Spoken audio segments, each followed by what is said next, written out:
Hello guys, how are you? So today in this video we are going to discuss about the new chapter of class 11 which is the motion in a plane. तो नया chapter की बात कर लेते हैं हम लोग। Motion in a plane class 11 का चैप्टर है, बहुत ही अच्छा चैप्टर है, तो इसको समझते हैं अच्छे तरीके से। तो फिजिक्स का बहुत ही अच्छा चैप्टर है। ओके, तो सबसे पहले देख लेते हैं मोशन इन अ प्लेन। मतलब लास्ट चैप्टर में हमने स्टडी किया था motion in a straight line.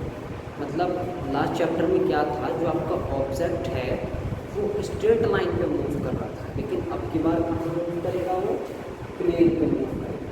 Straight line में क्या था कि आपकी एक एक्सिस पे इस एक्सिस पे ही वो मूव कर रहा था, ठीक है ना। Only one axis will change, ठीक है। स्ट्रेट लाइन में केवल एक एक्सिस चेंज होगी, लेकिन उसको इसलिए आप बोलते थे उसको स्ट्रेट लाइन को वन डी मोशन, क्योंकि one dimensional motion, one straight line पे, वन एक्सिस पे।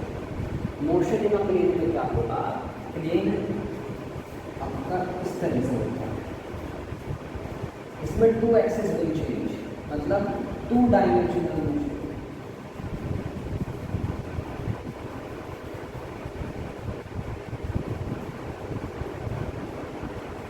टू डायमेंशनल मोशन होगा, टू डी मोशन पे, मतलब आपकी टू एक्सिस चेंज होगी। इसको छोड़ेंगे, मतलब जैसे कि आप कूद के चलोगे, आप एक तो स्ट्रेट लाइन पे इस तरह से चल रहे हो, लेकिन आप इस तरह से जंपिंग करके चलोगे तो उसमें आपकी एक तो वर्टिकली भी मूव करोगे आप, ठीक है, और साथ में हॉरिजॉन्टली भी मूव करोगे, ऐसा समझो। तो वर्टिकली होगी आपकी वाई एक्सिस, ठीक है, और हॉरिजॉन्टली होगी आपकी एक्स एक्सिस, तो टू एक्सिस विल चेंज। दूसरा एग्जांपल ले लो, आप प्रोजेक्टाइल मोशन का, मतलब किसी बॉल को आप फेंको तो वो वर्टिकली भी मूव करेगी और हॉरिजॉन्टली भी मूव करेगी, उसको आगे समझेंगे, लेकिन फिलहाल आप इतना समझिए।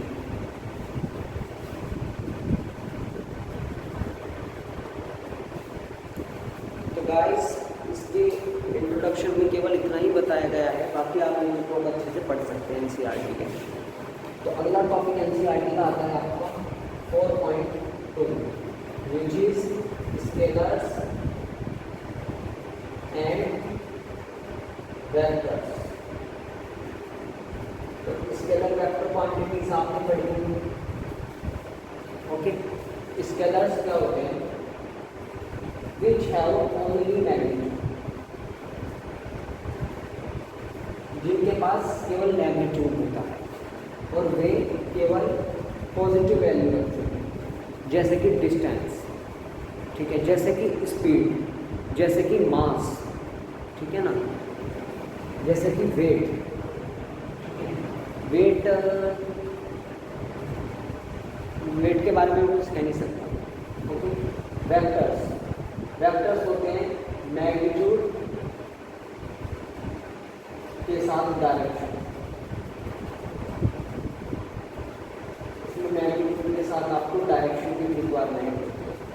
जैसे कि स्पीड है ना, फिक्स्ड डायरेक्शन, तो स्पीड किसी पार्टिकुलर डायरेक्शन में होगी तो वो चेंज हो जाएगी आपकी वेलोसिटी, इसमें वेलोसिटी। तो ये हो गई आपकी वेक्टर क्वांटिटी, ठीक है, वो होते हैं आपके वेक्टर। बात कर लेते हैं नेक्स्ट टॉपिक की, पोजीशन एंड डिस्प्लेसमेंट वेक्टर। एक इसमें नहीं बताया गया, बाकी आपको अच्छे से रीड कर सकते हैं, अच्छा हो जाएगा। अगला टॉपिक आ जाता है आपको पोजीशन और displacement vector. Position and displacement vector.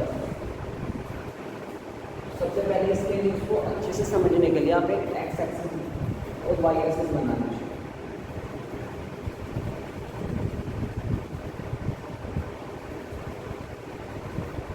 ये ओरिजिन होगा और ये वाई एक्सिस होगा। मान लो ओरिजिन से कुछ दूरी पे आपका एक वेक्टर रख दिया हमने पी,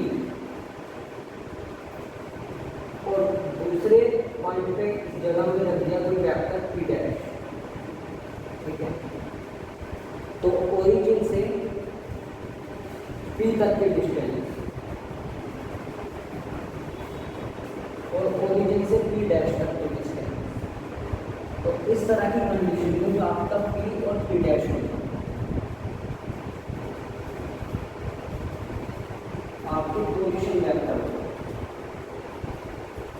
क्योंकि ये अपनी फिक्स्ड पोजीशन पे है, ओरिजिन से अपनी फिक्स्ड पोजीशन पे है, ये पी डैश के ओरिजिन से अपनी फिक्स्ड पोजीशन पे है। तो ये और ये आपकी क्या हो जाएंगे, पोजीशन वेक्टर्स हो जाएंगे, जिनके पोजीशन के बारे में हमें पता है, ठीक है ना, जिनके फिक्स्ड पोजीशन के बारे में।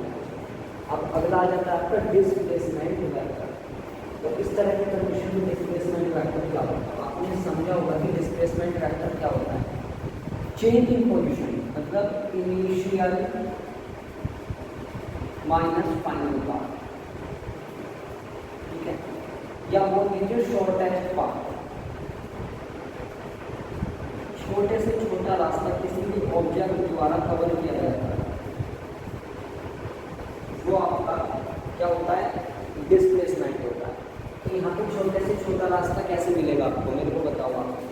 अगर मैं पी से अगर मेरे को पी डैश तक जाना है तो मैं पहले पी से ओरिजिन जाऊँगा और ओरिजिन से पी डैश जाऊँगा, तो वो तो डिस्टेंस हो जाएगी।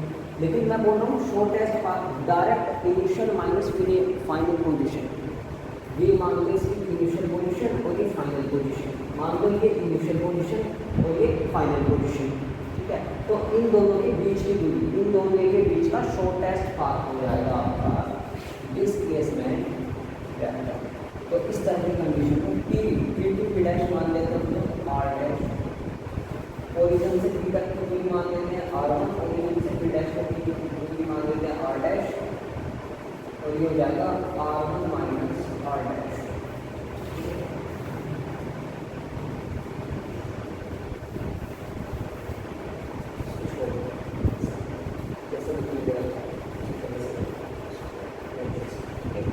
तो ये आपके पी और पी डैश हो जाएगी पोजीशन वेक्टर, और पी टू पी डैश, मैं बोलूँगा पी और पी डैश में फर्क है। और अगर मैं पी से पी डैश जाऊँगा, पी टू पी डैश जाऊँगा, तो क्या हो जाएगा आपका डिस्प्लेसमेंट वेक्टर, कौन सा वेक्टर, डिस्प्लेसमेंट वेक्टर।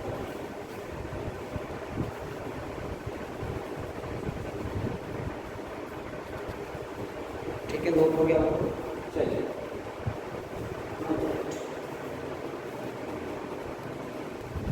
ओके। अब बात थोड़ा सा डीपली आपने नाइन्थ में डिस्प्लेसमेंट के बारे में पढ़ा होगा, थोड़ा सा पढ़ा होगा डिस्प्लेसमेंट, थोड़ा सा मतलब इसका आपको पता होना चाहिए। ये तो मैंने बता दिया इनिशियल माइनस फाइनल पोजीशन, या बोल दो कि डेल्टा एक्स यानी कि x2 माइनस x1, ठीक है। इस पोजीशन के इस पोजीशन के बीच की दूरी इनिशियल माइनस फाइनल पोजीशन पे होगा, तो आपका डेल्टा एक्स होगा, मतलब change in the distance of an object, object के डिस्टेंस में चेंज आएगा, या ऑब्जेक्ट की पोजीशन में चेंज आएगा, तो आपको डिस्प्लेसमेंट। इसकी क्वांटिटी की बात कर लेते हैं, कैसी क्वांटिटी है अब मुझे बताओ, ये डिपेंड करेगा इसके साइंस पे। आप क्या डिस्प्लेसमेंट को हमेशा मतलब डिस्प्लेसमेंट को आप हमेशा पॉजिटिव दे सकते हैं, नहीं, डिस्प्लेसमेंट नेगेटिव हो सकता है। डिस्टेंस हमेशा पॉजिटिव होगा क्योंकि वो एक स्केलर क्वांटिटी है, और आपने कभी सुना भी नहीं होगा कि वो माइनस के 2 मीटर गया या माइनस के 5 मीटर गया, हमेशा सुना होगा कि 2 मीटर या 4 किलोमीटर गाड़ी गई। तो उसी तरीके से आपको जो डिस्प्लेसमेंट है वो कैसी क्वांटिटी हो जाएगी, वेक्टर क्वांटिटी हो जाएगी, कैसी क्वांटिटी हो जाएगी, वेक्टर क्वांटिटी हो जाएगी। क्यों हो जाएगी वेक्टर क्वांटिटी, हो जाएगी वेक्टर क्वांटिटी, क्योंकि इसमें आपको मैग्नीट्यूड के साथ डायरेक्शन की रिक्वायरमेंट होती है, ठीक है ना। जो डायरेक्शन ऐड हो जाए उसका मतलब हो जाएगी वेक्टर क्वांटिटी, मतलब वहाँ पे वो नेगेटिव भी हो सकता है।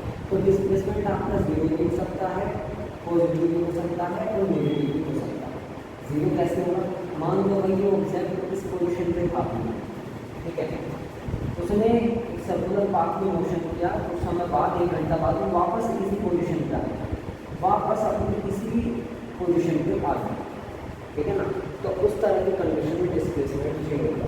भाई 1 घंटा पहले मैंने तेरे को यहाँ पे देखा था, 1 घंटा बाद पहले तो कितना घूम के आया, लेकिन तुमने कितना चक्कर लगाया, लेकिन 1 घंटा बाद तो मुझे इसी पोजीशन पे मिला, तो मैं तो यही सोचूंगा ना, मेरे सामने तो नहीं घूमा तू, मैं तो यही सोचूंगा कि मैं जो डिस्टेंस तय नहीं की, तूने जो डिस्प्लेसमेंट डिस्प्लेसमेंट नहीं किया, ठीक है ना, तो डिस्प्लेसमेंट जीरो हो जाएगा, ठीक है ना, तो वो हो जाएगा इस कंडीशन आपका displacement will be zero, displacement will be इस तरह की कंडीशन भी हो। अब जरूरी नहीं है सर्कुलर मोशन में हो, ये आपका रेक्टेंगुलर मोशन में भी हो सकता है, हेक्सागोनल मोशन में भी हो सकता है, किसी भी शेप में हो सकता है। ओके, क्लियर है ये बात, रफ कर दो, ठीक है। अगला टॉपिक आ जाता है 4.2 equality of vectors. Equality of vectors, तो अब बात कर लेते हैं इक्वालिटी ऑफ वेक्टर्स, मतलब वेक्टर का इक्वल नेचर है, ठीक है। तो नाम में आ रहा है इक्वालिटी, मतलब वेक्टर्स की इक्वल क्या, इक्वल क्या, वेक्टर्स की इक्वल मैग्नीट्यूड एंड डायरेक्शन, ठीक है। अब मान लो ऐसे बात नहीं करूँगा, हवा में बात नहीं करता मैं, एग्जाम्पल देके बताऊँगा, ठीक है। ये देख लो आपने ए वेक्टर ले लिया, ठीक है, और ये आपका बी वेक्टर ले लिया, ठीक है।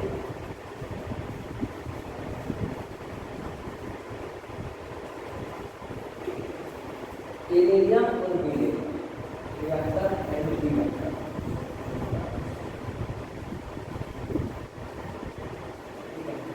ये मेरा ए वेक्टर है, ये मेरा बी वेक्टर है। अब दोनों की मुझे डायरेक्शन बताओ और दोनों का मैग्नीट्यूड बताओ। मैग्नीट्यूड भी सेम है इनका, ये 2 मीटर, ये भी 2 मीटर, मैंने अपने पास से समझा, ये भी 2 मीटर का, लेकिन ये वेक्टर भी है, इसकी भी लेंथ 2 मीटर है, लेकिन वेक्टर के डायरेक्शन बताओ किस डायरेक्शन में, सेम डायरेक्शन में, अपोजिट डायरेक्शन में, सेम डायरेक्शन में, अपोजिट डायरेक्शन में, ऑब्वियसली सेम डायरेक्शन में तो ये हो जाएगा इक्वालिटी ऑफ वेक्टर। लेकिन इक्वालिटी वेक्टर्स नहीं होगा कब, भले इनकी लेंथ सेम है, भले ही इनकी जो है मैग्नीट्यूड जो है आपका सेम है, बट इनकी जो डायरेक्शन है, इनकी जो डायरेक्शन है वो अपोजिट है, तो इस तरह की कंडीशन में इक्वालिटी वेक्टर नहीं होगा। दोनों एक दूसरे को कैंसिल आउट कर देंगे, फाइनल आंसर जीरो है, दोनों एक दूसरे को कैंसिल आउट कर देंगे क्योंकि अपोजिट डायरेक्शन में है और ये वेक्टर एडिशन से जो है आंसर जीरो आ जाएगा। क्लियर है इतनी बात, आगे चलो।